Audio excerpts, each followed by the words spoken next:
Hi guys, this is Carly, and today we're going to look at a submission, I believe a first submission from Jaime. And this is her 3-year-old quarter horse, and I believe she's had him about a year. She started working in a shambone, I believe about for 2 weeks in the work in hand, and has started some lunging with a bridle on, and does a little bit of riding as well. I think she said about once a week, and some walk and trot. So here she gives us a really good summary of what he looks like standing in cross ties. And you can see he looks like a little bit of an undeveloped horse because he is 3 years old, so that is totally to be expected. You can see he doesn't have the full top line over his back and over his butt and over the top of his neck. And that neck does have a little bit of a dip down at the base. And one of the things I always like to mention with the young horses is a really awesome resource. It's an article called The Ranger Piece, and it's written by Dr. Deb Bennett, and it talks about skeletal maturation rates in young horses. The summary mostly being that no horse, regardless of gender or breed, is going to be skeletally mature before the age of at least 6. In some cases a little later. And the most interesting piece I find is that the spine, or the actual vertebrae, they have a growth plate on either side where they articulate with the next vertebrae, and these growth plates that we, for example, would sit on in the back are the last to fuse. So I find that a very interesting piece of that. But here we go to the work in hand, and we can see her starting out with the little bit of lateral motion coming from the hind end. So she's asking the hind foot to step up and through, stepping up and under the belly, and then this helps the belly release and push up, and as a result the head and neck will come out. So that's the idea that we're looking for in the work in hand, to get that long and low stretch. The long and low stretch is the posture that indicates that the rest of the body is working correctly, so that's why it's so important. So here we see her going into it again, and I think one of the things, just from seeing this little bit here, that would really help you would be to get more forward in the work in hand. The lateral motion looks awesome, but taking that lateral action of the hind foot stepping up and under, taking it a little bit more forward, so the hind foot steps up, under, and through and forward, so it takes that increased thrust of the hind foot, or increased activity, and can push the back up and push the neck up and up, or down and out and through. So a couple things that might help you here would be to organize your hand position a little bit more. So the inside rein should have quite a consistent feel, so in this case that would be your left hand, and it should be back to the shoulder a little bit more, and then the other, or outside rein, in this case your right hand, have it almost, it feels quite nice if you kind of loop it over the wither, and it has quite a nice tension in it then. So if that hand would come back as well. And one of the things that will also help facilitate that for you would be to make sure that you're walking at the shoulder, not in front of the shoulder. So one of the things with horses is they're very spatial in their relationships. So that's how they relate to us, and they relate to other horses as well. So if we're standing in front of the shoulder, that spatial relationship is going to be with your body blocking the shoulder's forward motion. So if you get your body a little bit more close to the shoulder, a little bit further back, when you ask for that hind foot to come lateral and step through, you can then also ask it to step forward and ahead without your body blocking that motion at the shoulder. So just step back a little bit, keep your hip glued to the shoulder a little bit more, and then your rein position will come into the correct spot, and your body won't be stopping him so much. But I think this is a really good place to start. He's really responsive in listening to you,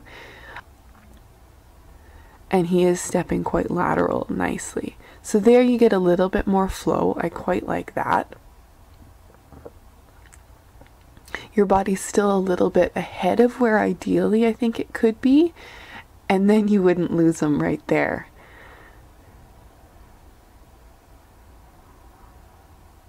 And I know you had mentioned that he does like to get a little sticky or duller behind the leg.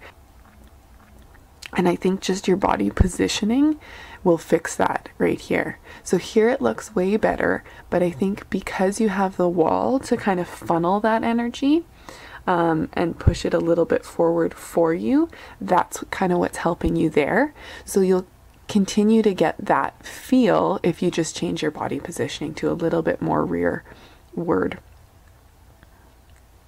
So here we change the rein and we get to see a little on this side.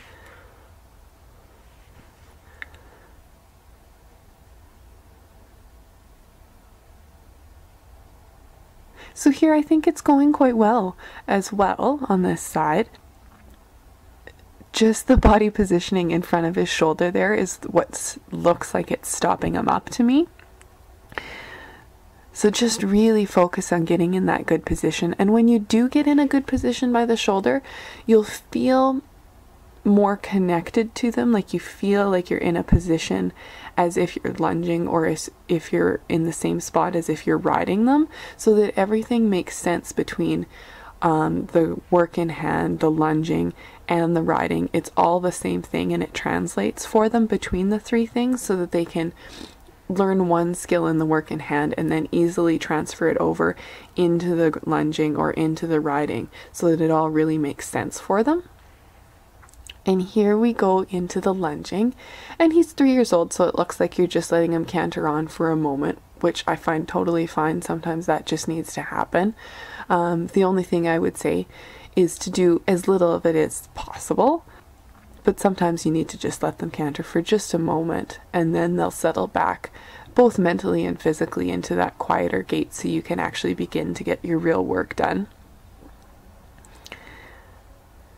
And I think one of the things too with the young horses, sometimes people think that they aren't doing as much if they just walk and walk and walk, but it's amazing. Like, I've always thought you can get a lot done in the walk, but every time I think I'm at the end of how much I can get done at the walk, it's like a whole new level, and that opens up for me.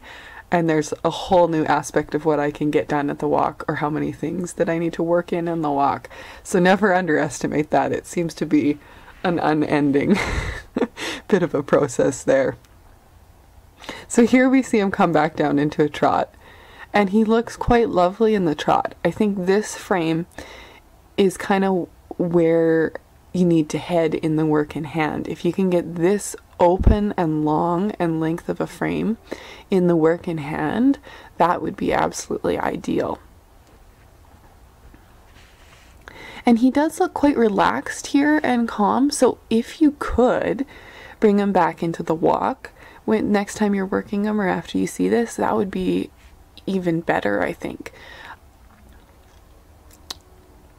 Because the frame is so good and he does look relaxed and he doesn't look like he needs to burn off any more energy here, you could get a lot of your work done here in the walk. So here we come back into the walk, and he does keep that lovely and open frame. And I think you're at a really good point in his relaxation. Oh, and there I would have loved to see more walk. If you would have done that for like literally 20 minutes, that would have been absolutely amazing. But going back to what I was saying there, in the walk, if you can get a little bit more, so once you get that really open, swinging, relaxed walk, if you can get a little bit more activity in that, within the gait, in that place of that long frame, that'll kind of be the next step that you're looking for, because you've got them in a really nice, relaxed, responsive frame and state of mind. That the next step with that is to get a little bit more activity within the gait, so that that hind foot really begins to engage, and then from there can start to develop some thrust for a fully developed horse as he gets older and as you continue this work. So here we go the other way, and we can see him starting in a really nice open gait, open frame. It's a nice swinging walk. You can see the hocks stepping through, and you can see the rib cage swinging from left to right, and you can see the tail swinging as well. So those are all really good indicators that he's starting to come through and move through his entire body. So this is a lovely walk to start with, and it's a really good frame to continue to develop. So here, what you would do is you would continue the idea that you were asking for in the work in hand. So you would get a little bit more pressure or activity on the inside hind, asking it to come through and step through a little deeper so that he can continue to develop that walk. And here we do go up into the trot again, which is totally fine. He keeps the frame. He looks great. But I would continue to stay working on that walk for quite a lot longer. Like literally 20-30 minutes is not too much. They can just walk and walk and walk. And especially with horses, I don't know his situation at all, but often horses these days are kept in stables and stalls and small paddocks and that kind of thing. So they don't get a lot of opportunity to just walk in a natural, low-headed environment as if they were grazing, right? So we have to kind of step in and provide that for them. So like a lot of walk is never a bad thing.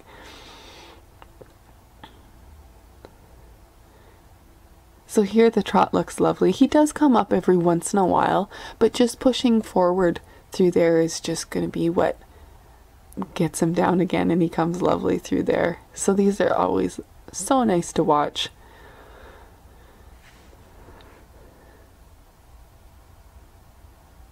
And you can see the same thing in the trot. You can see the rib cage swinging. You can see that tail swinging relaxed.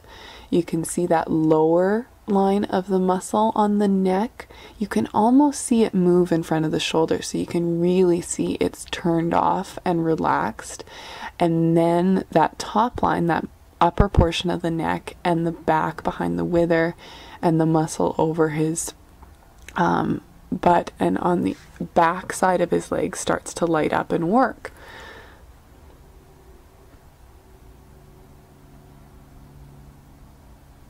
And you can see the diagonal pairs of legs in the trot working together as well. And you can see the hocks starting to come up. So this is an awesome frame to start with. He looks both relaxed mentally and physically, and that's the place you need to start working from. So this is an amazing foundation, and I just start to push him on a little bit because he is doing so well here.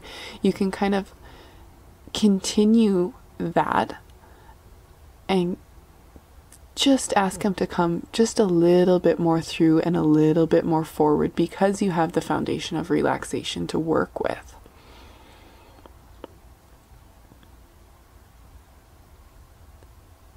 And there was lovely.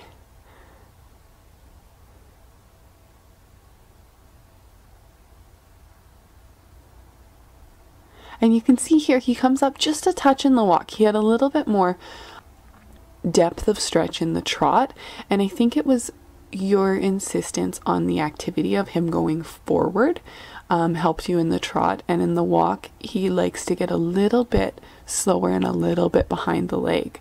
So I just insist that he moves a little bit more forward, and it, like literally when I say a little bit, it doesn't have to be at all a lot, just a little bit more, the idea and focus on engagement and actively moving forward.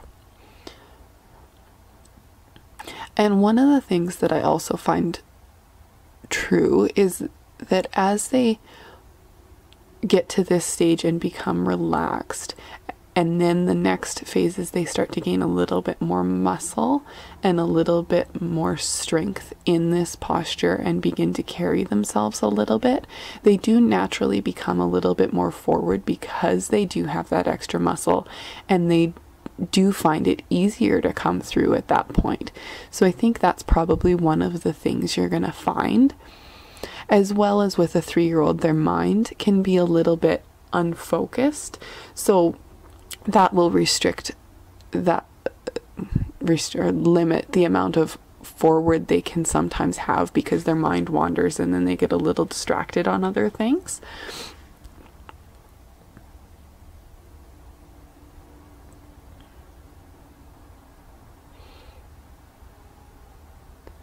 And here we go back up into a trot. And this time it does look a little bit slow here. But he is stretching really nice there. That looks lovely. And as soon as you can see that depth of stretch, he does get a little bit more forward. So sometimes when they're a little bit braced in their body, that forward won't be 100% accessible, and then when they do come all the way through, you kind of unlock that last little bit of brace and they will really start to get more open in their gait. And there looks lovely as well.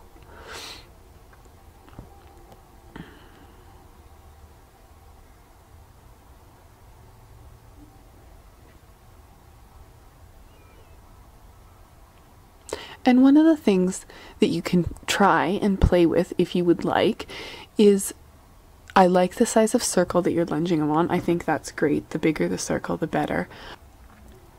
But you could try walking yourself. The circle you're walking, make it a little smaller. Because sometimes one of the things that'll happen is when we're walking quite actively, pushing them on behind them, like you're walking quite with purpose, which is awesome, and walking a little bit closer to him, is sometimes they'll rely on the activity in your body for their own engagement. So if you stop walking, he'll reflect that and slow down and get a little bit dull. So sometimes if they get a little behind the leg, it's easy to cover that up by being on them a little bit and walking quite at them and keeping the whip there. So it's the same with the riding. Instead of almost nagging them with your presence, or in the case of riding, just having your heels there kicking and clucking at them all the time, if you walk a little bit smaller circle and have him a little bit more accountable, either with the whip or just asking him to move on once, that might help you encourage that forward quite consistently, rather than just staying on him all of the time, kind of asking with every step that you're walking. So that might be something that you'd like to play with as well.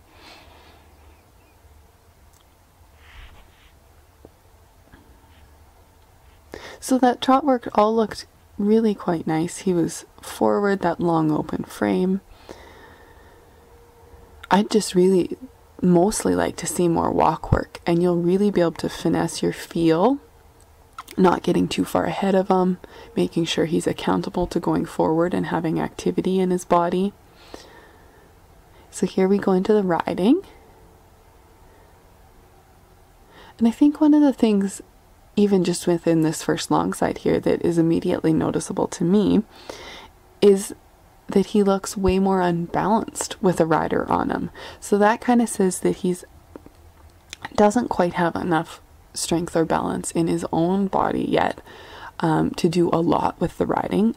That said, I don't think it's a bad thing that you're on him at all. They need to learn that balance to start off with, and he's only 3, so that's totally understandable with where he's at. But it also does say that you can do a ton more strengthening and walk work, both in the work in hand and in the lunging. But all that said, he is able to maintain that long frame.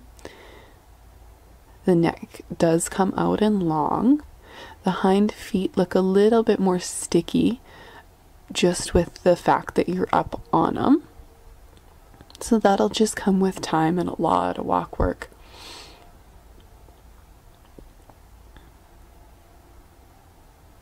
I think you do a really good job of sitting up, having your hip and heel really nice underneath you and your shoulder back with your eye up.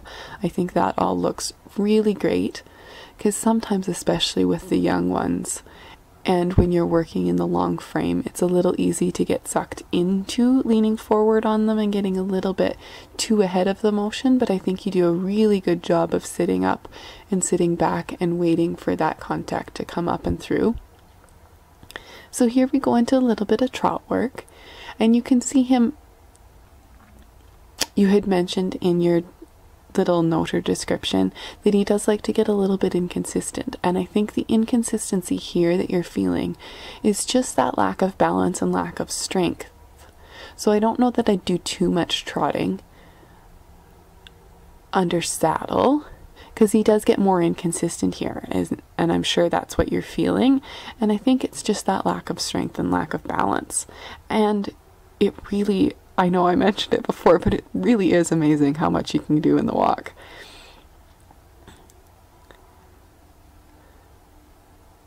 But I do think with that inconsistency and as little bit of tentative balance, you do a really good job of sitting with that, waiting for him, having a good feel in your hands for him to come into.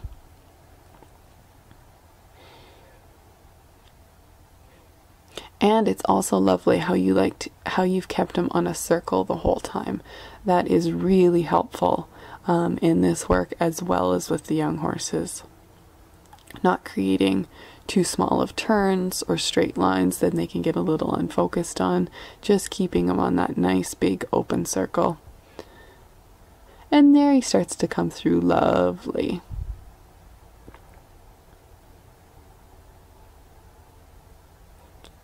If anything, he could be just a touch more forward there, but I think because he is a little bit more unbalanced under saddle, that's probably enough for right now. That will just be kind of in the future what you would be looking for there, because he's got tons of length through his neck. That whole underline is still turned off when you're on him. And he'll learn to come through and step through and engage really well with that beginning foundation posture.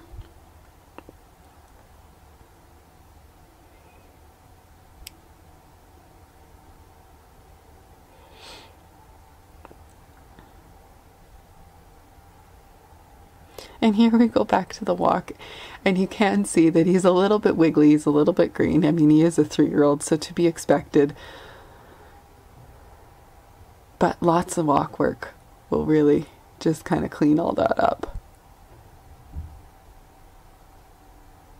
And have one of the things that might be helpful and really engaging for both your mind and his mind in the walk work when you're on him is to have the same feel as the groundwork. So you're asking that hind foot to step up and through so that you can feel the hind foot step under your hip and push your inside hip up, and then you'll feel the belly loosen, the rib cage swing, and the neck will come down into that consistent posture and fill up your hand. And it's really quite a different feeling when they give you a feel to fill up your hand rather than you taking a little bit of a backwards feel to ask them to come onto the bit. So it's, and you've got a really good feel in your hands that you'll really be able to notice the difference between when they offer that length of neck and that feel into your hand versus you trying to take it back. And it's just like right there in that corner, he really gave you quite a nice feel, and it's amazing how different it is. And that looks really quite lovely. But again, I'd just stay in the walk longer. Just do tons more walk.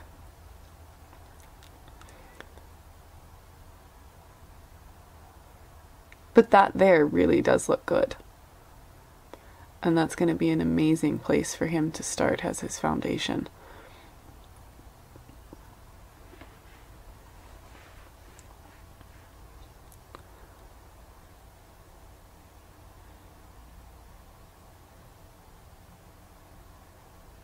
And one of the things that is really nice about him is his focus. And I think you said you actually started him as well.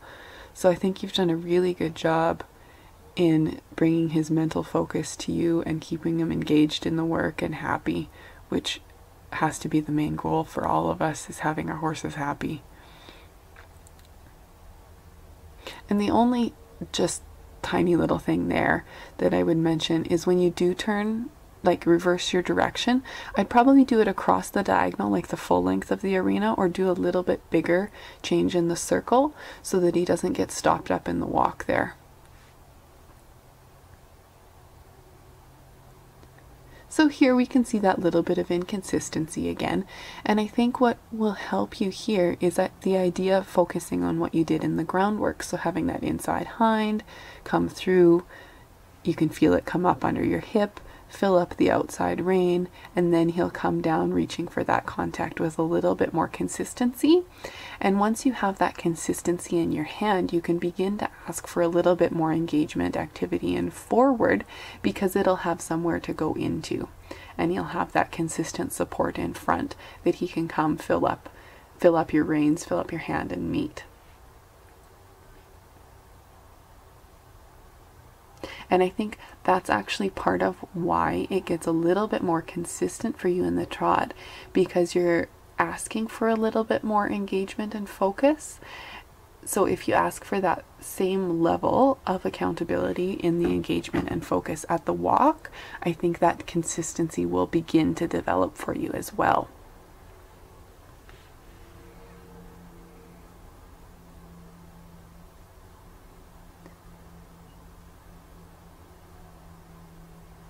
And there he looks lovely. That's exactly the feel.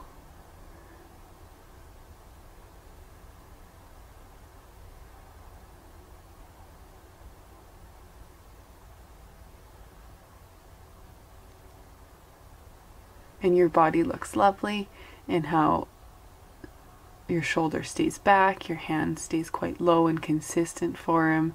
You stay quite balanced so that he has something to rely on.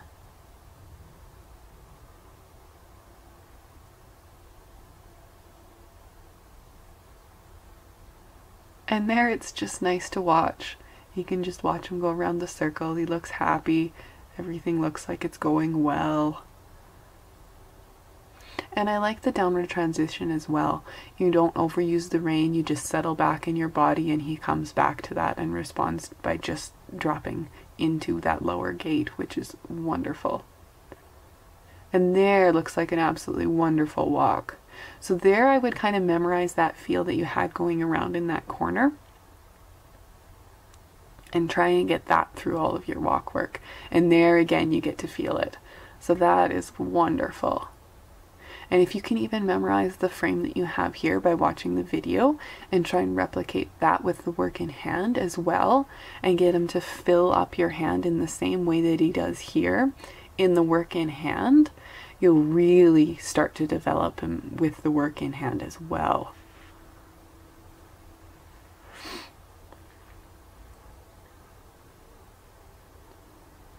And there we go back up into the trot, which is fine because he does do a wonderful little trot here.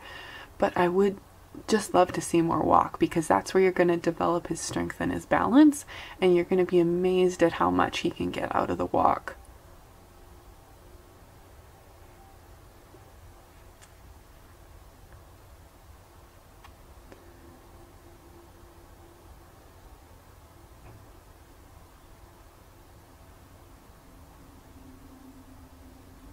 And this just looks lovely again. He's coming through, he's stretching down. It's a really good place to start with his frame. And as he begins to get a little bit more strength and balance, you're going to feel the door open to a little bit more activity and engagement and a little bit more thrust, and he's just going to continue to get better and better for you.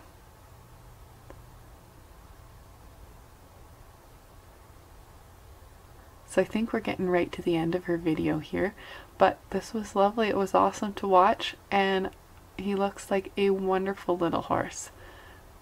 So thanks so much.